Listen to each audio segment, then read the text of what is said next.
Hey guys, how's it going? Michael Troy here. Today we're looking at Superman, The Last Days of Lex Luthor, a DC Black Label book from Mark Waid, Bryan Hitch, Kevin Nowlan, and Dave Barron. It is one gorgeous book. I'm so on the fence about this story, but it's pretty amazing. And I cannot wait to share it with you. Subscribe to my channel if you haven't already. Hit that like button and let's get right into it.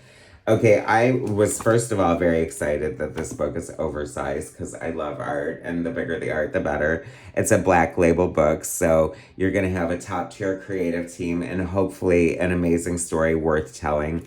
At only $7, so that's not bad compared considering you get like a hefty book, and I think it's like 48 pages. So I'm totally down for it, and especially Kevin Nowlan, who famously inked Dan Jurgens on the Superman Aliens crossover, which was gorgeous. Kevin Nowlan draws a great Superman, and that's very much what I feel like you're getting here. This is the Kevin Nowlan variant cover. The Bottle City of Candor, which plays prominently into this first issue. Lex Luthor and young Lex and Clark, and we'll get to that. Anyway, book one, written by Mark Waid, pencils by Bryan Hitch, inks by Kevin Nowlan, colors by David Barron, letters by Richard Starkings and Tyler Smith of Comicraft, cover by Hitch and Barron. Okay, variant cover by Nowlan. You know, when this first came out, I didn't immediately jump on it. And I think I must have just seen it randomly and had a low comic week and decided to pick it up. I love Kevin Nowlan's work. It is so interesting that someone as like distinct and detailed and accomplished as Bryan Hitch would be inked by Kevin Nowlan here because Nolan. I think it's Nolan. Like, it looks like Nowlan, but I really think it's Nolan. I think because I always want to pronounce them correctly. And I think that's one of the names you're going to hear both ways forever. Anyway, I'll try to say Nolan. But anyway, I love his art. So would normally be an immediate draw for me. But you know, Bryan Hitch, I feel like he's definitely like one of those anchors you get like on a Dan Jurgens, who does like sort of looser or just like more plain pencils, and who could kind of benefit from an embellisher who like adds a lot and brings out to it.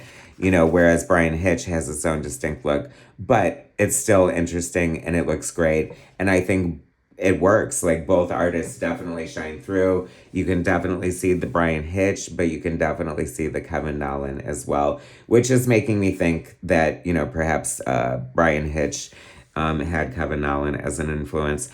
This is what Bryan Hitch does good, and this is why you hire Bryan Hitch. He's sort of branded himself as the widescreen artist on Ultimates, and it is showing all over the place here. This, you know, ship just bobbing around these tidal waves, so crazy.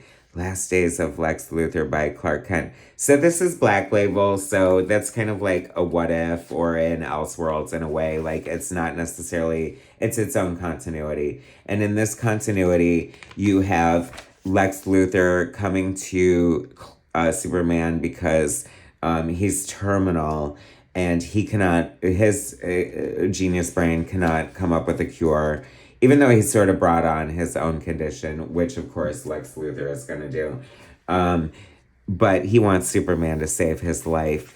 And in a total dick move, he tricks him into doing it, basically shames him, scout shames him, or honesty shames him, virtue shames him for being a good person by saying, like, I know you wouldn't let even a horrible person like me, your worst enemy, die because of your oath for humanity. And he's like, you're right, but don't tell anybody. And he's like, well, sorry, but I just live streamed it to the world and everyone's kind of pissed at you for agreeing to save me. And he's like, you dick. Oh, well, I have to do it anyway. And this is where it falls apart for me. Because, you know, it's like Batman. Like, how bad does Joker have to be, like, before he ends him? And I feel like this is where this story is going. And I hope it, like, changes my mind.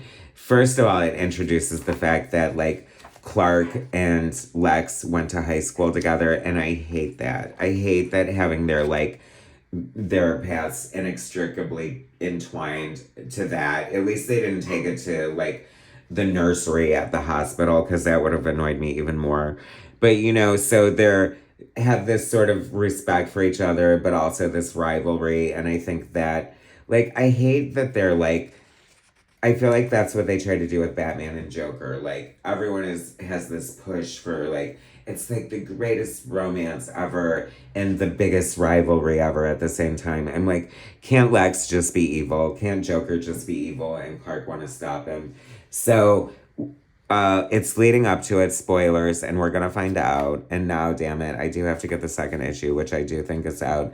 But we're gonna find out that the reason why Clark feels beholden to him is because there was something fucked up happen in their past, and it was Clark's fault. So he like owes Lex or feels responsible for him. I don't know why this page cracked me up so much. It's something about the position of his hands or just I don't know, the look on her face, but out of context panels and just the way he's carrying Luthor here just was cracking me up. I don't know, it took me right up. And then we get the Fortress of Solitude as drawn by, what do you call it, Bryan Hitch, which looks gorgeous, looks stunning. Shout out to colorist Dave Barron, who always does an amazing job. It's funny because some of the finesse and the light feathery lines of Nowlan inking Hitch here gave me a little bit of a Phil Jimenez kind of vibe, especially like this spread here. That kind of definitely reminded me of that. Isn't that interesting? So we have Clark taking... See, this is the other thing that annoyed me too, is like, oh, well, this is my sanctuary, my big secret ever. Not even like the most amazing people on the planet with the most brilliant minds are able to see this fortress, but I'm gonna bring your ass here. And probably, like, knowing you're gonna plant the seeds to somehow screw me over at a later date while you're here as I'm trying to save your life. And that's why I would just, like, snap Lex Luthor's neck. Like, I would just be like, shh, and the Joker, too. Like, be done with it. I know that would end both their universes, but there is nothing, and you're gonna have to come back for later reviews, because at this point I feel, even as much as we know so far, there is nothing that could happen or Lex could do to make him think that he is so worth letting get away with all this shit again. And he even goes so far as to say, like, I'll help you if you answer to your crimes. And he's like, well, I'm not going to do that. And you're going to help me anyway because you're you. And he does it. And I would just be like, you know what? Screw you. Screw you, Lex Luthor. Brainiac. I forgot why Brainiac was brought up, but he is involved a little bit too. And I do love a good Brainiac. So Clark is like, well, while we look for a cure, we got to slow down your cancer, and we can do that in the Phantom Zone. And so he takes Lex to the Phantom Zone, and Lex immediately turns into an asshole, turns on Clark, like, almost starts attacking him, but then realizes he needs to, like, help him in order to save his own life. And then he'll be like, sorry I have to screw you, Zod, but don't take it personally, and hey, maybe we can work something out later. I'm just like, way to keep, like, I feel, and then we have, like, the juxtaposition of the story of them as a teens, where I feel like they're eventually going to try to make you feel sorry for Lex Luthor, which I do not at all at this point. But I hate that too. It's like, I hate sympathizing the villains or trying to make them relatable or whatever. It's just like, comics should just be good versus evil. Black and white. Pure and simple. I'm just kidding. See, this is my fault. Here it comes. The big cliffhanger. This is why Clark owes Lex a reach around for the rest of his life. And I don't know. It better be good. That's all I'm saying. So at this point, for $7 for a big, gorgeous book, the art is the hero for me. Mark Waid is an amazing writer, and he writes superheroes very well. I can see the desire to want to tell a story to, like, answer this question of why he's such an idiot. Great page there, right?